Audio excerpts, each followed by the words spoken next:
直播现场，我是本季峰会的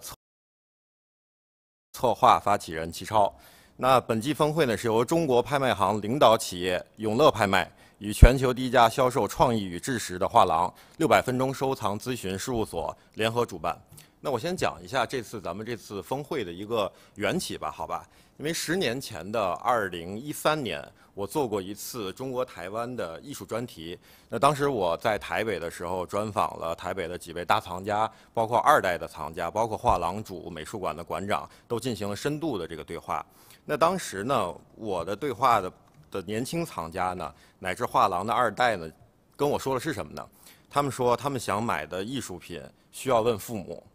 那父母答应才可以，那甚至有的藏家说他买艺术品可能需要偷偷买，因为父母并不愿意他们去买那些更加当代的一些作品。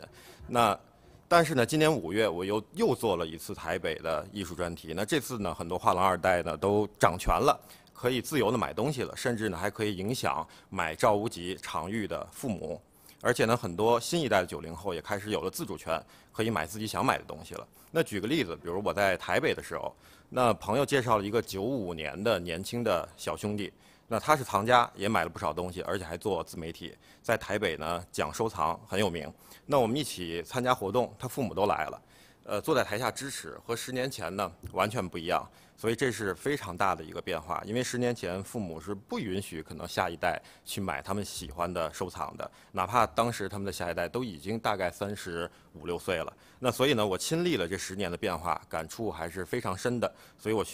觉得需要在这个节点去记录一下这个变化。那第2个触动呢，是最近1个月内，北京连续开了3家的私人空间，都是很好的，而且是极富雄心的那种，不是小打小闹。那主理人呢，全部都是女性，而且是年轻的女性。那我觉得这也不得不说是一个巨大的变化，因为10年前甚至15年前，可能开非盈利空间的大多是40、50岁的中年的成功男士。所以呢，今天变得不一样了，而且加上疫情这3年，年轻的收藏家增速非常快。因为我看过几家拍卖行的内部的数据，是很能反映这3年的一个变化的。所以呢，这是一种趋势，而且是肉眼可见的趋势，所以我觉得也是值得被记录的。那第3呢，就是前几天我和永乐拍卖的赵旭先生还有几位藏家吃饭，那席间呢，赵总一直跟我说，就说他可能最近觉得做很多事情还是挺无聊的，能不能由我来策划一个好玩的事儿？那当时呢，我们吃饭的时候就是一个圆桌，那我就忽然想到说，我们可以严肃的开一个会。不是闲聊的那种，是真的要当回事儿的、严肃的去讨论一些问题。所以我说，咱们有没有可能去办一个峰会，就像 G7的那种峰会？所以呢，应该当时我记得应该没超过10秒，然后赵总说：“咱做吧。”那前后这个事情从有创意到落地执行，也就是1周的这个时间。所以呢，我要感谢给力的永乐拍卖团队，还有感谢给力的7位我们的嘉宾，以及私下里给这次活动提供支持的我的好朋友们，谢谢大家。那以上呢就是这场峰会的3个背景的因素。那我呢想打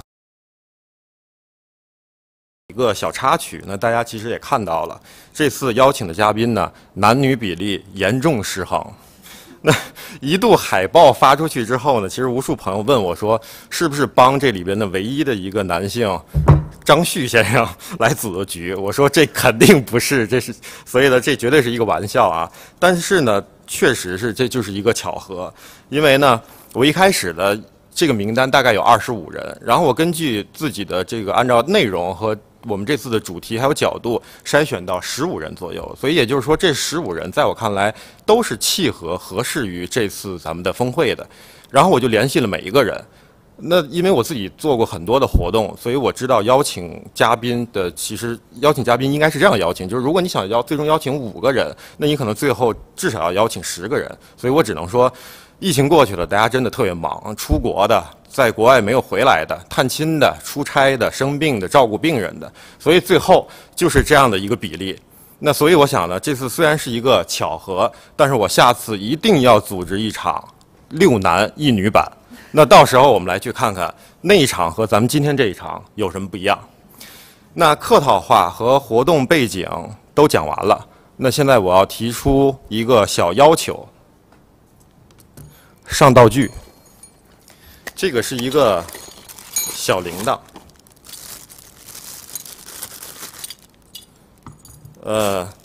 600分钟收藏咨询事务所呢，主打的是一个创意，所以呢，我觉得这个小铃铛代表什么意思呢？就是我们日常什么时候会用？可能在餐厅的时候会用，对吧？想一下，这个是什么意思？其实就是菜好了来端。所以呢，菜是时刻点的，那意味着是大家想吃的，而不是大家不想吃的。那所以呢，这次峰会我对我自己，包括7位嘉宾都有一个小要求，就是我们在有限的时间内，要提供给我们的观众朋友们有价值、有意义的干货，要发自内心的、真诚的交流与对话。我觉得真话呢，也许可以不全说，但是假话呢，一定不要说。所以我觉得呢，说的如果内容不够好的话，我可能会轻轻的拍一下这个小铃铛。所以到最后呢，我希望所有的观众听完咱们这场峰会以后，都会是一种不虚此行的感觉。那咱们看看最后我会拍几次，那也算是对咱们几个人的一次小小的挑战，好吧？因为当代艺术嘛，就我们需要先锋一点、好玩一点、要酷一点。那接下来呢，我会先给观众朋友们用我的方式简单的介绍一下我们的几位嘉宾。那我介绍完之后，大家各自再用，比如说1分钟的时间再做一个补充，好吧？那坐在我左右手边的，李娜、宣乔是这次峰会的2位最年轻的嘉宾，都是93年出生的，所以今年是你们的2位的30大寿，可喜可贺。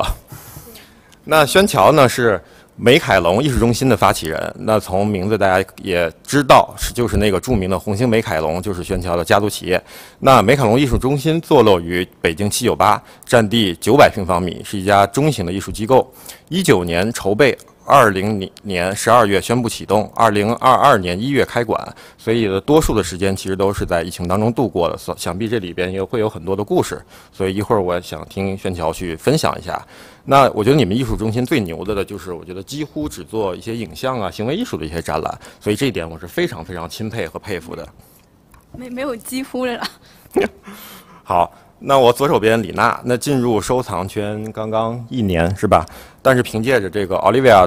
Art Talk 这个自媒体的号呢，在艺术界变得很有名，脱颖而出。那其实李娜呢，收藏有家学的渊源，因为父亲呢是近现代包括古代板块的老藏家了，而且我的团队呢特意做了功课。李娜现在的小红书粉丝有1.1万。那17年4月20号写的第一篇内容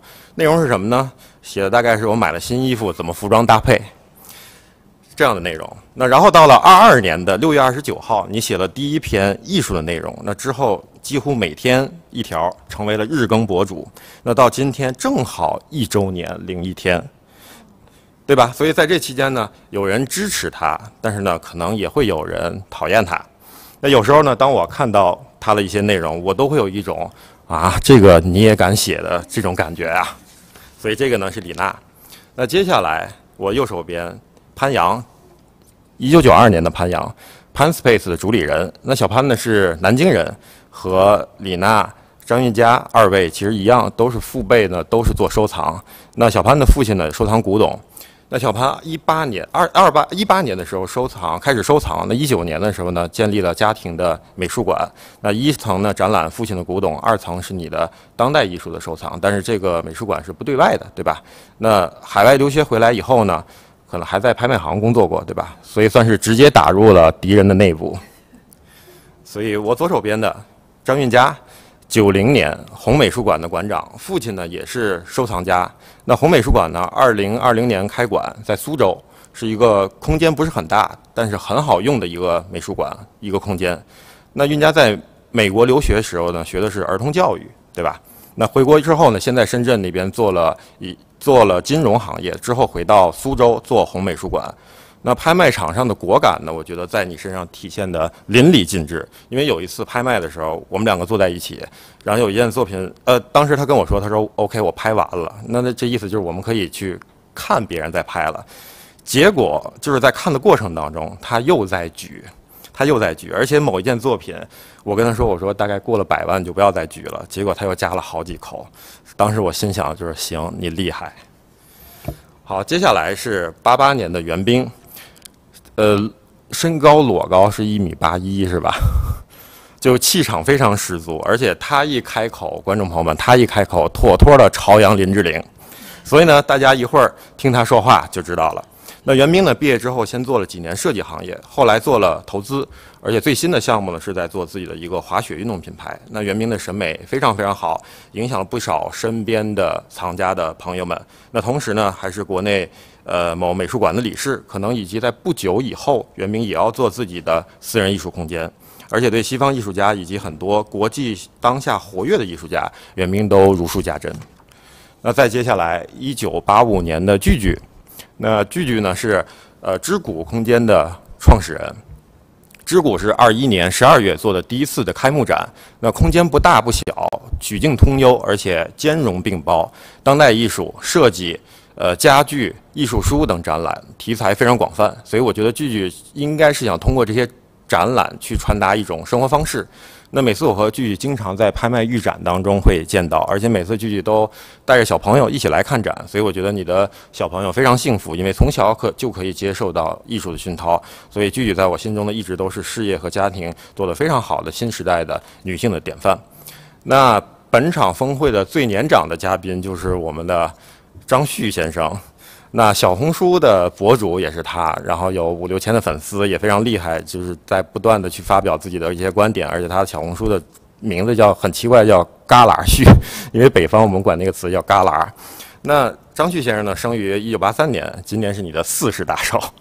那张旭是科班出身，学的是艺术，而且呢，至今自称自己是数码艺术家。那19岁的时候，你进入到游戏行业，后来成为了有150名员工的游戏公司的老板，做得非常好。那用你的话说呢，收藏艺术是情怀，是对梦想的一个追寻。所以峰会前呢，张旭给我写了满满的一张纸的这个演讲稿，然后我特别感动。所以呢，一会儿你一定要把你的艺术理想和收藏理想，以及你这个网名好好的跟我们大家去说一下。所以我的全部介绍就结束了。然后大家可以去用1分钟，比如说去补充一下我刚才没有说到的，然后各位嘉宾可以开始补充。那我们先从谁来呀？还是按我刚才的顺序吧，好吧？那这边李娜先说吧，李娜先说。我感觉说的挺全的，也没什么补充的，也不用特别强调年龄，谢谢。韵佳，那我更正一个信息啊，我其实这个是有投资行业的从业经历，但是我人其实一直是在江浙沪活动，没有在深圳工作过，啊，就这样。OK， 聚聚。我也觉得你说的挺准确的，我还挺满意的。谢谢。谢谢。我这边应该也没什么补充的了。袁冰，对，我想可能在接下来的，可能在讨论的过程当中，可能有些信息也就是会跟大家分享吧。我觉得此时此刻先不用了。哎呀，我也很同意他的说法。好的。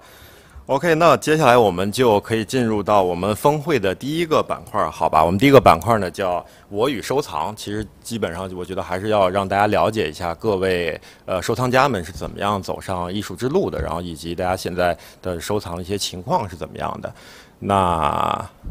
怎么样？我们以什么样的顺序？谁要先说？好，白羊开始。我先说，就是其实收藏这个概念对我来说，就是从小并不陌生，因为我在就是几乎从我记事开始，就每天就能看到我父亲在那儿玩，就是收藏，就是一些。就是从小的一些瓷片呀，然后瓷器呀，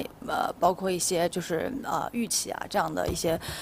藏品，就是从小应该算是一个耳濡目染的一个状态。所以就是对于我来说，包括后来我就是大学学的也是油画专业，所以我说我进入收藏这个领域应该是算是一个比较顺其自然的一个过程。然后就是并不陌生，然后包括就是有这样的一个父亲的影响在，父亲是做这样就是古代艺术收藏，然后我就是跟他完全是反其道而行，我做的是当代艺术收藏，他就是可能并没有办法去理解我就是收藏的这些作品啊，但是就是他会比较支持我。因为作为就是同样大家都是在做收藏这一件事情，有时候我就会就是发现就是有一些就是我父亲的一些收藏，能跟我的一些当代的一些就是艺术品会有一个就是共性，就是当我发现这样的一个共性的时候，我就会觉得就是艺术还是有这样的一个相通的地方，就是无论就是不同时代年代的东西，当它们出现在同样一个空间的时候，会迸发出什么样新的这样的一个能量，我觉得这是一件特别有趣的事情。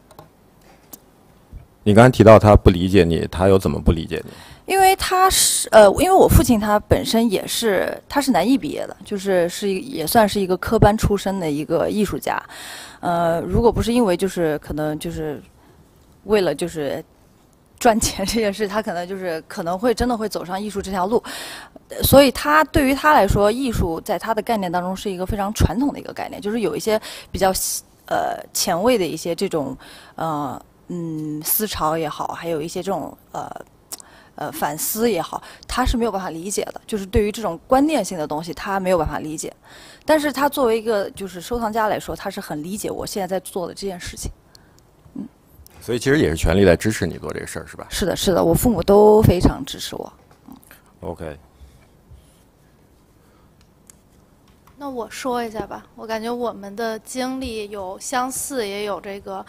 不太一样的。因为我父亲也是收藏古代，就是中国传统书画，然后古董啊这些，然后收藏30多年，所以我也是从小算比较耳濡目染，就家里面垒很高的图录啊，然后小的时候公司里面基本上每个周都会换各种画，然后所以从小就看到很多张大千啊、齐白石啊、吴冠中，就对我来说那不是一个价格多高的东西，但就是一个经常会见到的。然后我也是收藏当代艺术啊，就是我收了不止1年呢，就更正一个信息。有多长时间具体？反正多于1年。然后，但是那个我父亲他是非常理解，然后也非常支持收藏当代艺术这件事情。我们2个人属于比较，就是能在艺术方面他会比较听我的，就是当代他会比较相信我，就是基本上我说要买什么东西，他都会同意，就没有持过反对意见。但是也都会跟他说，因为他是我的金主爸爸，所以就一定要通过这个金主爸爸同意，然后才可以买。因为我们大部分还是在那个2级市场上购买嘛，然后他也会支持我想要去做空间呀，或者说是做一些自己跟艺术相关的东西，他都非常理解，就包括说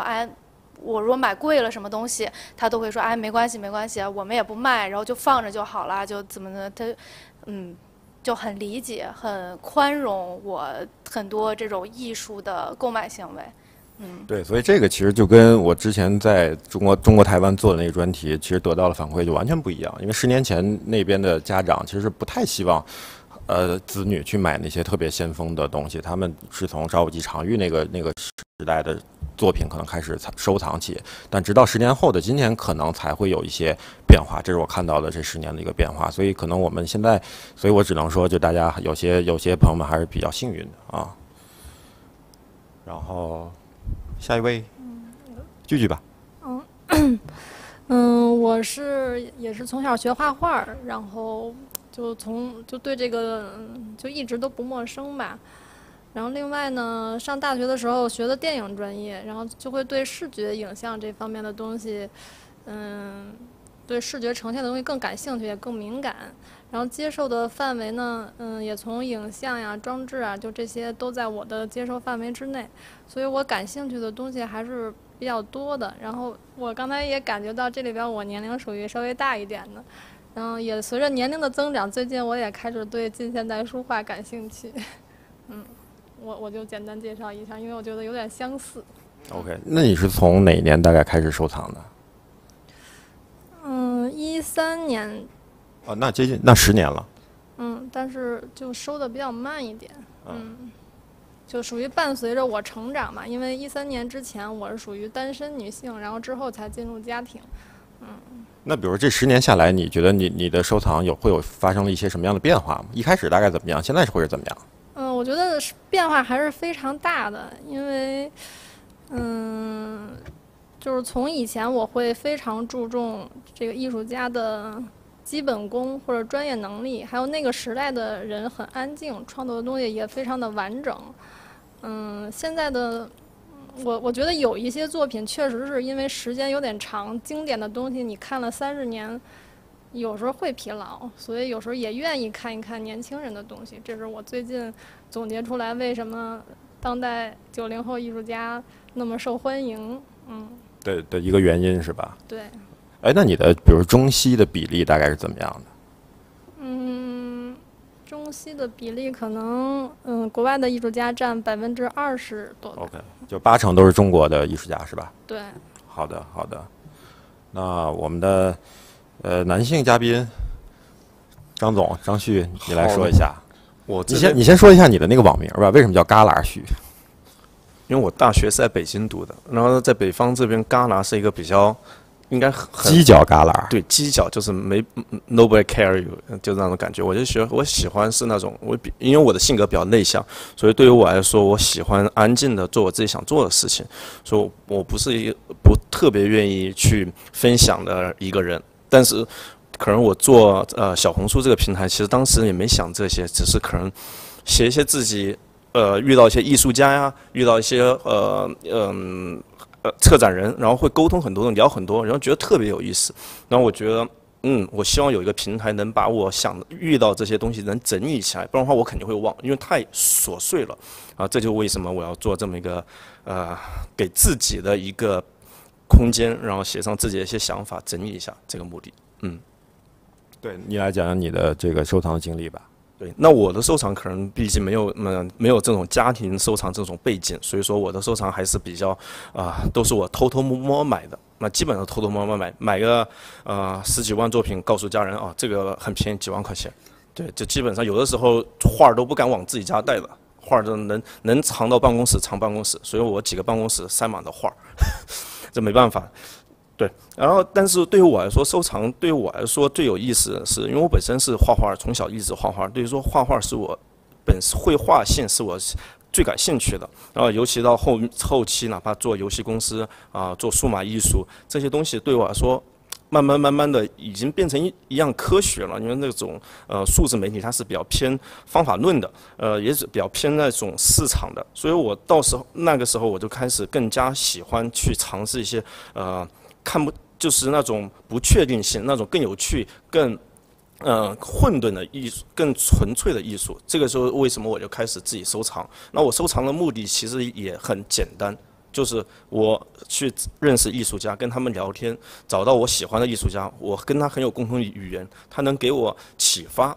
我就会收藏他的作品。所以我是从艺术家这条线索出去的，而不是作品。所以我比较在乎作品那个艺术家的可能性，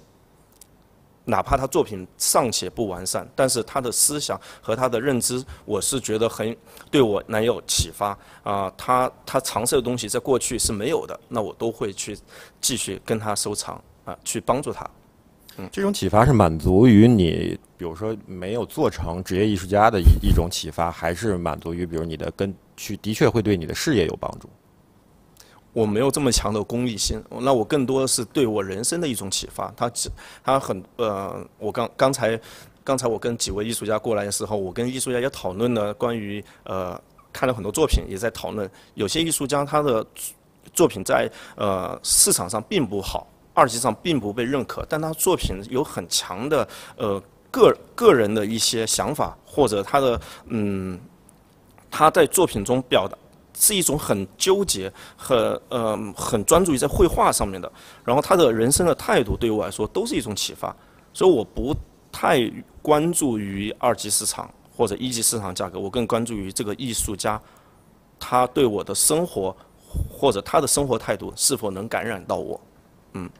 你哪一年开始收藏？我是18年开始收藏，所以到现在其实不到5年。对。OK， 好的，那云佳，你来介绍一下。我刚刚因为一直有在听各位的分享，然后其实也有一些类似的经历吧。因为我爸爸收书画嘛，然后我开始做收藏是17年，就开始建美术馆，开始就有意识的做这件事。很多人是因为买到一定量啊，开始做空间。我们是因为有了物理的空间，所以我得认真的干这件事情。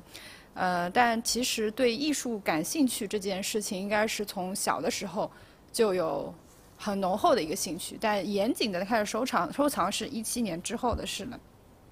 我跟我爸爸其实现在收的东西依然有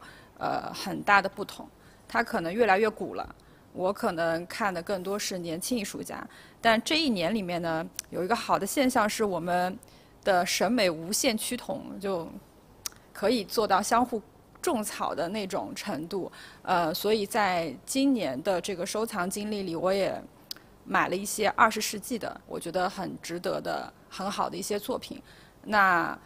我的爸爸 maybe 他现在在那个看我的直播，其实他也支持了很多青年艺术家，很年轻的90后的甚至95后的一些艺术家。我觉得收藏的很大的一个乐趣是，因为我跟我爸爸的相处模式就像朋友一样。那因为收藏这件事情，让我们有了更多的好的共同的话题。那我们不光会去探讨这个作品本身，因为我们俩可能都对数字比较敏感，所以我们也很爱讨论这个1、2级的这个价格的问题。但就是可能因为我会看青年艺术家多一些，所以就是市场上的一些乱象也会变成我们日常就是讨论的一个很有趣的一个话题。但我觉得这个都不重要，短期的一些波动的话，没有那么的重要，其实还是要放的长期一点去看。所以就这个就大概是我的一些经历。那你收藏到现在有几年了？认真的收的话，就17年开始吧。17年之前，因为买了很多都是属于，你认为是艺术品，但是它可能更多像一个，我认为现在看像一个消费类的艺术品，就不那么严谨，所以认真算的起始的元年可能就是17年这样子。OK， 其实你刚才说的那个，我觉得乱象也并不是不重要。我们一会儿就要讨论一下乱象这件事儿，我觉得特别重要，而且特别好听。好，那来宣乔，你介绍一下。大家好，我是车宣乔。我收藏是从大概14、15年到现在有7、8年了。然后我觉得就是，我是没有学过就是艺术专业的完整的这个学科，但是我是考上了 SVA 的 Art Practice， 所以可能大家不是用一个我平时的宣传上也不是完全的希望大家以一个收藏家的这么单一的身份来看待我。因为我觉得收藏是对当代艺术情感的延伸，是一种自然发生的事情。可以被这个作品对艺术家产生兴趣，被作品感动，最后就是这是一个就是链接中的一个部分。然后是通过14年底回国之后，那时候我还完全不懂当代艺术，就是公司跟尤伦斯的主展厅有一个10几位国内外艺术家群展的这么一个契机，然后当时我还就是参与到了很细致的工作，就认识结交了很多的策展人啊、艺术家，然后他们就是很有趣的带我去艺术家的工作室，逐渐卷入到这些艺术家的创作。所以是先有了这次活动，你才开始了收藏，是吧？对。OK。但是后面也是经历了2年的挣扎，就是我有的时候晚上睡觉前会就是可以说是二元，也可以说是多元的去纠结商业和艺术的关系。但是直到现在，我觉得自己也没有完全的去自洽，但是我觉得这也是就是艺术的一个部分。然后作为一个艺术工作者，一直在探索一些东西。就是做这个艺术中心，你是比如你自己收藏到了一定规模，才去考虑做一个艺术中心，还是怎么样？对，是这个问题。但是我个人的话是更有机一些这么一个状态，就是我不是对物特别的感兴趣，就是也不是对艺术家特别感兴趣。太牛了。这怎么收回来？就是我可能在寻找一种感觉。OK， 哎，那这个是不是你说你可能不会特别对物欲可能感兴趣，所以才造成你们的艺术中心可能会做一些就是比较先锋性的，对吧？一些影像啊这样的一些作品的展出，对吧？不是像其他美术馆那样都是单纯的绘画。是，但是我们接下来也会做一些就是加上的，就是我们不会去只专注某一个媒介，就是还是要注重媒介的多样性。但是确实有很多好的影像作品、好的影像的青年的艺术家需要去支持，给他们做人生重要展览的一个机会。就是，当然我一方面就是我跟我的团队也比较喜欢影像艺术，也希望就是这些表演啊，还有架上的影像装置可以结合在一起。然后就是觉得在这个艺术的圈子里面逐渐找到了归属感，个人也对艺术品之间和艺术创作之间的这些亲密接触让我很着迷，很喜欢跟艺术家群体打交道做朋友。对，所以我觉得收藏也只是链接中的一个面向。收藏也会使我们机构的土壤更加的扎实。谢谢。OK。袁斌，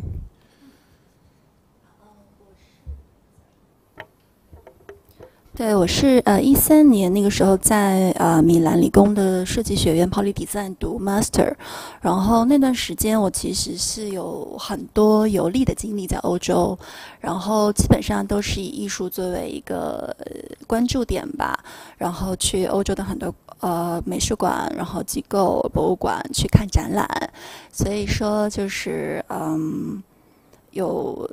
从古典到后现代到当代，其实都积攒了一定的视觉上的经验。然后后来就接触到那个威尼斯双年展，然后在上面看到了非常多我很喜欢的艺术家，比如说阿尼什卡波，然后像巴塞利兹，然后 Sarah Lucas， 然后奥斯卡莫瑞尔，然后还有等等，就是很多艺术家吧。所以说后来回国之后，因为我也是在设计行业，所以说因为工作的原因，就是会接触到一些艺术家，还有画廊，就是认识一些画廊主，所以就是很自然的就进入到这个行业了。对，然后一开始收藏作品都还是比较便宜的作品，对，然后是从15年开始做收藏的，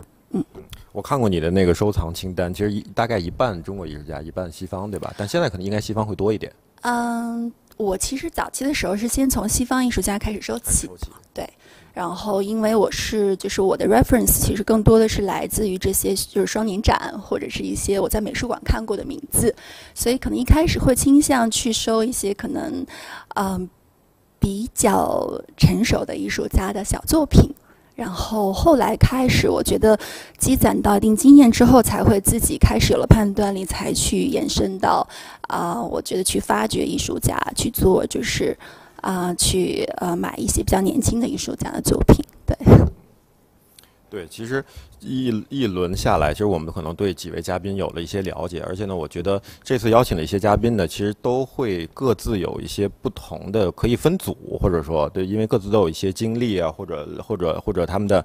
在做的事情可能会有类似，所以我觉得可以接下来用一个小小的这种类似分组的方式，比如说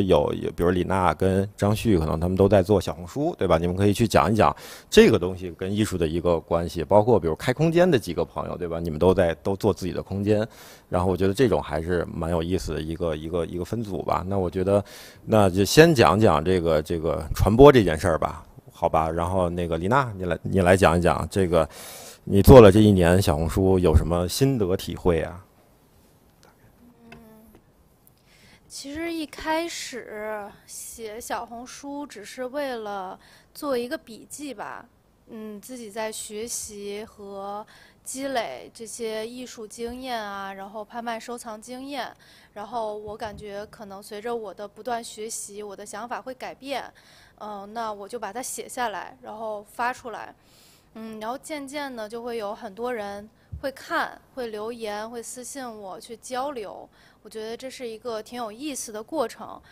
然后中间有断更过1、2个月吧，然后在这1、2个月当中，有很多的粉丝会私信我，或者说是，现实生活中没有见过，然后他见到我就说，哎，为什么没有再写呀？然后那个希望你可以继续写下去啊，然后大家会看，哎，我就觉得，挺感动的，然后也很温暖，感谢大家。然后那个，我觉得我持续写下去，真的还是因为有很多人在鼓励我，所以我才坚持写下去，然后也坚持日更，就真的是每天都在写。然后可能我这个人也比较话痨，然后就想法也比较多，所以从来也没有过就是灵感枯竭写不出来东西的时候，就写的越来越多。然后，可能小红书它在这个艺术方面，它是一个特别小的分类，因为小红书大部分还是这种美妆啊、时尚之类的更多，艺术比较少。然后，关注我的，我觉得可能更多是从业人员，然后艺术家，还有就是学生吧，就是美院学生啊之类的，还有喜欢艺术的这些人。然后大家的一些评论啊、观点啊、一些交流都还挺专业的，然后很内行，然后所以这个交流起来，我自己也学习到很多，我觉得是特别有趣的一个过程。可能我的这个说的一些话呀，然后表达的一些观点，很多人觉得好像没怎么听过，因为我是一个特别讨厌、非常讨厌、极其讨厌艺术圈里一团和气的现象，就是所有人都说这个好，这特别棒，然后不愿意指出别人的不足。我觉得这是非常的反人类的一件事情。这个世界上没有一件东西是所有人都会说好的，所以我非常希望，就是我表达这些东西，无论对或者错，是幼稚还是成熟，是可以让大家有一个 critical thinking， 就是这种叫什么辩证思考，就是你去思考这个事情是对还是不对。我觉得这个是非常重要的，这也是我想要通过我的这个账号给大家表达的。我所说的每一句话，我是摸着自己的良心在说，我从来没有说过假话，我从来没有就是赚1分钱在这里面，从来没有故意诋毁别人，没有就是说是昧着良心去赞扬一个我觉得不好的东西，就这样。所以一股清流啊！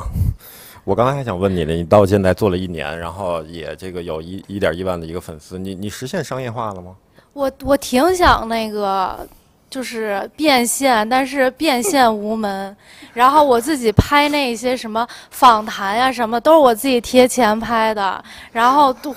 就算也没有花很多钱吧，但是反正我自己在里面还投了一点钱呢，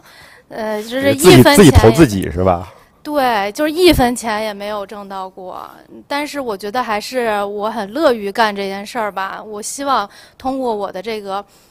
一些视频或者一些这个小红书账号里面的一些表达，让更多的人了解这个艺术圈从业人员的生活状态，然后工作，还有他们对艺术的一些思考，然后以及一些就是所谓的乱象吧。就我有自己的态度和表达，我觉得我投了点钱还是值得的。但是我没有买过流量，没有买过粉丝啊，我只是那个就拍视频花钱了。哎，难道没有画廊私信给你说，哎，写写我们的艺术家，对吧？有让我删帖的。你删了吗？没有，不可能。没有人跟你说，哎，你能帮我们写写文章，然后咱们谈一个什么价格？没有，我觉得大家都想白嫖我吧。就是那种你帮我们写一下，我们关系好呀什么的。就如果我真的觉得很好的话，就即使他不说，我也会写。然后如果我觉得他不好的话，这就是他怎么跟我说，我也不会写，我顶多不骂你。所以啊，这个画廊界的朋友们啊，怎么来跟我们这位李娜博主来去聊天以及谈生意，就已经说了啊，大家知道下一步该怎么办了。没有，就是大家做好自己的展览，我觉得就是很小的事情，就是你把这个地擦干净，你把墙上该补的洞补好，把光打对了，然后这个展览展签儿、导言不要有错别字，我觉得这些东西非常基础的就做好了，我觉得就是成功的一半儿。OK， 那个张雪，你来说说，你现在有5000多粉丝是吧？6000多？还不到6000。OK， 我没有，因为没办法，没有颜值，然后又是个男性博主，就是没人看，就是不露脸的，没办法，也没有视频，所以我比较偏向于就自己自嗨就够了，自己嗨就好了。其实你还也挺有自己的一些观点的。对，其实我完全赞同李娜的说法。其实我觉得，不同的声音是很重要的，而且我觉得，很多画廊也是接受不同的声音，因为大家都在去，不管是好的声音还不好的，其实都会得到一些争议。当然有争议这件事儿就值得大家去讨论和注意力。我觉得这是很重要的。如果这件事儿，大家都一团和气的，大家都说好。其实这才是刚刚李娜说，这才是一个假象，太假了，对吧？所以这是一方面说，表达出不同的声音，我也是也是同样在做这件事儿，因为这件事就很好玩。还有一部分可能不一样的呢，我可能会更多的，因为我跟一级市场和艺术家走的是特别近，对于我来说，其实我整个在艺术圈花的时间里面。多半时间我是去艺术家工作室，我基本上每周就会去艺术家工作室，会去个1-2天，跟他们去玩啊，去吃饭啊，一起成长。那其实我做的很多小红书呢，会更多的是跟他们分享他们的状态，因为尤其是一些80后、90后，他们才刚刚进入就艺术圈还没有那么被认可，所以我希望能通过我的一些宣传或者介绍，让大家了解一些以前没有被关注过的艺术家。你觉得你造成过什么比较具体的影响力吗？比如你写了一个什么东西，造成一个什么样的一个结果？其实还挺多的，因为我有些艺术家可能在之前都不是特别有名，在有些80后艺术家，然后我会帮他们做一些，其实我也不是故意帮他们做宣传，只是说，这个展大家只要去关注，然后帮他们去解析他的作品是为什么我认为他是好作品，我会告诉他这个艺术家，告诉大家这个艺术家他这么创作的原因，让大家理解他。其实这应该是画廊做的事情，但目前就是画廊的简言都太学术，太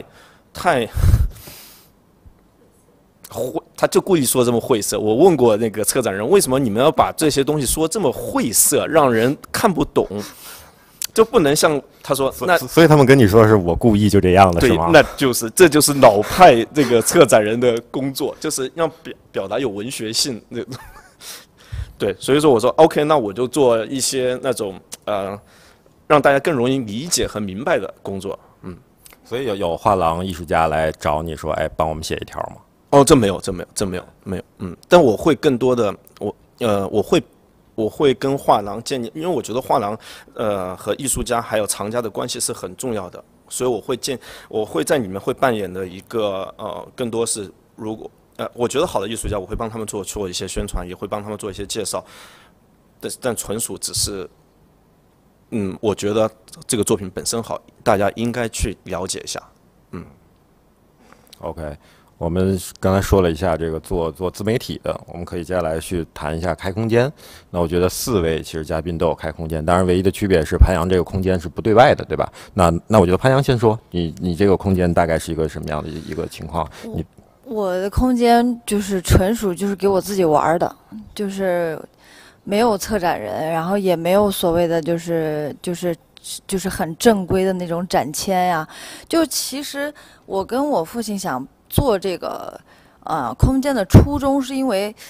他收藏30多年，他那个东西就是一直都是堆在仓库里边，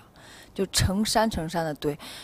起初是想给他做一个系统的整理，让他就是能够，比如说就是有一些跟他现在收藏路线已经不太相匹配的，我们可以把它考虑就是也不是说就是给它转换一下。然后呢，就是因为那个空间一共是2层，1层主要就是以他的东西为主，然后2层的话，我是以我收藏的一些当代作品为主，然后但是我会穿插一些就是我父亲的东西，因为我觉得这是一件特别好玩的事儿。就哪怕是可能那人家经常会有人问我，就是说，那你比如说你觉得这件作品你这件当代作品跟这件古代的这种艺术品，你是为什么要把它们结合在一起？我说，当我看到这2件作品，我觉得它们契合的前一秒，我都不知道我应该要把哪2件作品放在一起，甚至就是我会就是经常会换。就是空间里面的一些展现的方式，甚至我会经常就是跟我先生出去马路边上捡一些树叶呀，或者是弄一些那种就是什么那种棉絮啊，或者是捡一些那种就是比较干净的垃圾回来做一些这种展陈的方式，我觉得特别有意思。因为这个东西就是因为是属于你自己的一个空间，然后你也不用在乎就是给别人去观赏，或者是让别人就是别人的那种观赏的观后感是怎么样，就完全就是属于你自己的一个比较私密的一个空间。所以我觉得就给我自己发挥的空间也特别大。就是现在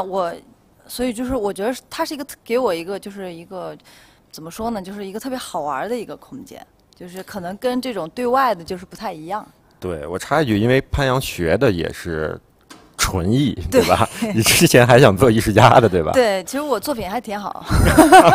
对，有机会我们要看一下。所以我作品当时在我们学校是就是一个最好的一个展厅展出来，然后后来我就觉得可能自己的人生过得比较顺利，可能没有办法做一个艺术家，后来我就转战成为了藏家。所以其实你用这个空间也是多少满足了自己搞创作这件事儿的一个需求，对吧？是的，因为你可以不断去调整你空间的一些感觉，包括作品啊，对吧？其实你就在策展嘛，包括怎么测也是你的创造力嘛。对，我就是不用去听别人去怎么 judge 我，因为我就是我想怎么弄我就怎么弄，然后这个是我对于这件作品的我的一种尊敬的一个方式。就是我觉得就是我把这件作品买回来，我如果把它放在仓库里面，那我觉得它会有点可怜。就是给他一个这种呼吸的空间，然后大家就是轮流着来。那你未来会考虑说对外开放吗？我是会有这样的想法，但是我觉得目前像我这样的做法还不算是一个特别成熟的一个做法，所以可能还是在筹备当中吧。包括就是现在其实面积也没有那么的大，可能以后会考虑在别的地方去就是做一些更成熟的一些这种项目之类的，包括就是去发掘一些国内外的艺术家呀，可能会做一些这种小项目啊之类的，就是我其实也是在学习的一个过程。那你做完这个空间到现在，你觉得你收获最大的是什么呀？我觉得我收获最大的就是，我觉得就是可能我特别喜欢把就是我父亲的东西跟我的东西结合在一起，哪怕就有时候他有一个那个就是不知道他从哪边弄出来一个装那个手榴弹的一个木箱子，然后就是那个木箱子就是我也不知道里面有没有东西，然后你把它放在就是某一件作品旁边，哎，你就觉得这个气息怎么就这么好玩呢？就是很神奇。包括就是一些古代的一些作品，你可能放在一些就是特别前卫的作品的这种同一个空间的时候，你就觉得哎。但这个东西，我觉得就是你没有把它们放在一起之前，你是不会觉得有任何就是新奇的地方的。对，OK， 那宣乔，我的空间就是我就不能想怎么弄怎么弄了。对，就我也有做一些艺术实践，但是大家都要策展人都要避免。就是可能要避免把我当成艺术家，把你的东西放进去是吧？对，他甚至有一个朋友说，要不你改个名字吧。但是所以你现在也有在创作是吗？我前2年创作的比较多，这2年也是比较受疫情，就是状态比较受疫情影响。哪方面的创作是什么？装置、绘画、影像都有吧。OK。哎，没事，你继续说。我在收藏上是比较讲直觉，不太会被1、2级市场左右，要高度符合我的审美才可以。然后我们机构也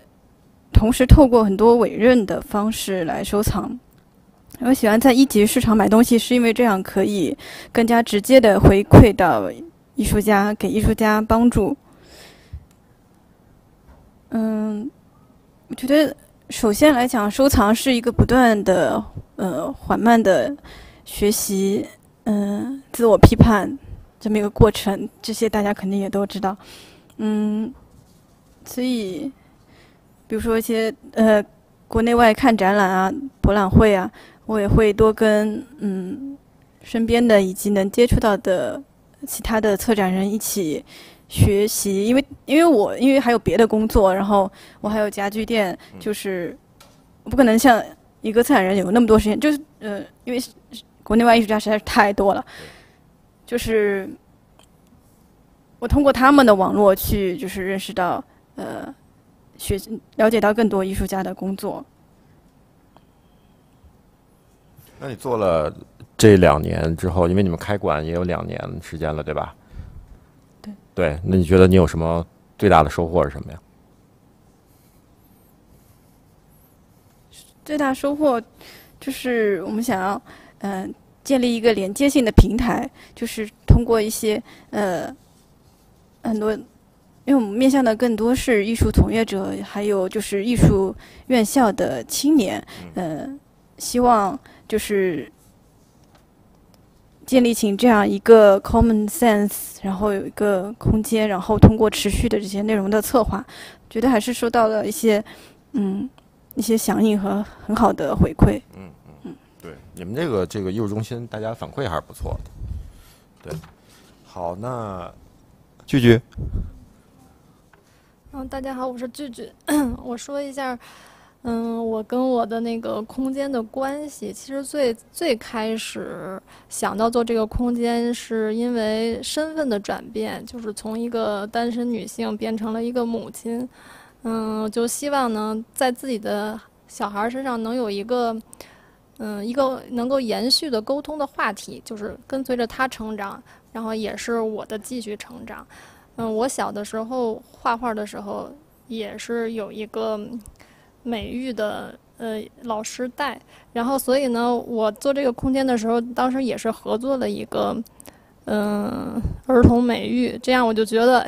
我就有一个理由。然后去到这里，孩子在这里画画，然后我在旁边做一个跟这个相关联的空间。然后我的先生呢，他是非常喜欢家具，然后我们家平时自己在家里就是家具和艺术品经常会调换位置，然后家具也会经常换。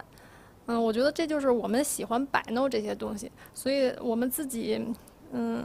我现在的那个空间是一个现代感的联排别墅。有那种以前的那种公寓感。其实最早的那个当代艺术的很多展览都是从公寓开始的，所以我一开始并不觉得，这不是一个很好的，就是我觉得这是一个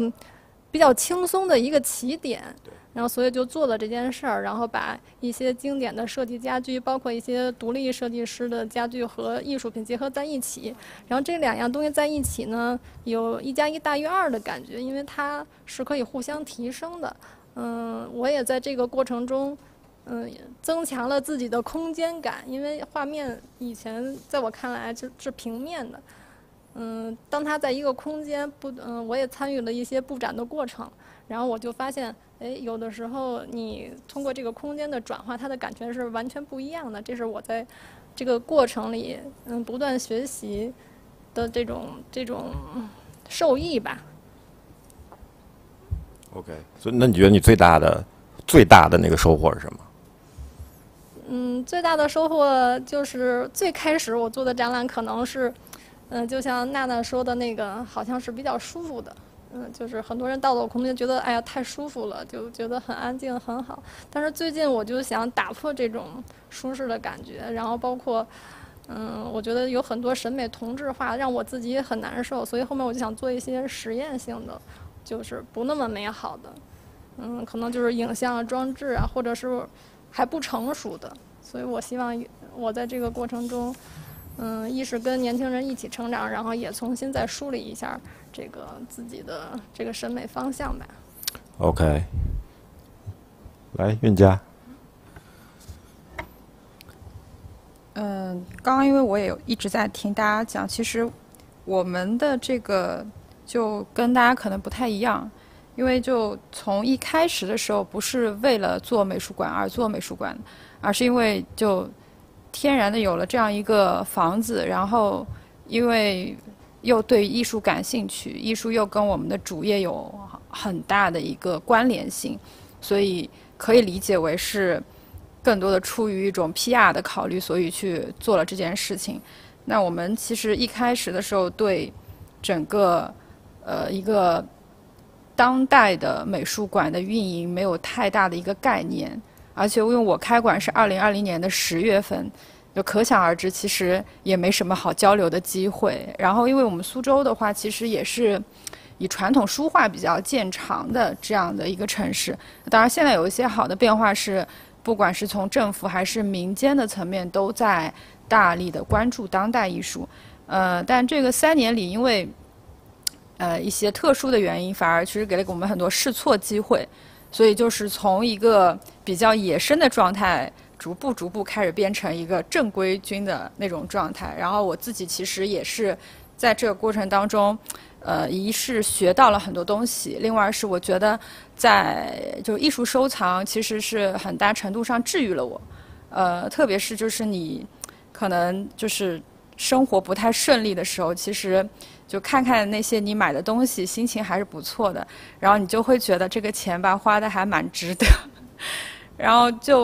而且我觉得就是因为收藏这个事情，其实有的时候它的喜悦跟价格也没有特别直接的一个关系，而且恰恰是有一些东西是因为你买的时候很便宜，然后你在这个之后的时间里，你看到了它的这个艺术家或者他画面的一个成长性之后，你会有一种老母亲的心态，就很欣慰。所以这个也是我觉得是一种，就这个快乐可以让你快乐很久，这跟买其他东西的快乐吧它不一样，所以就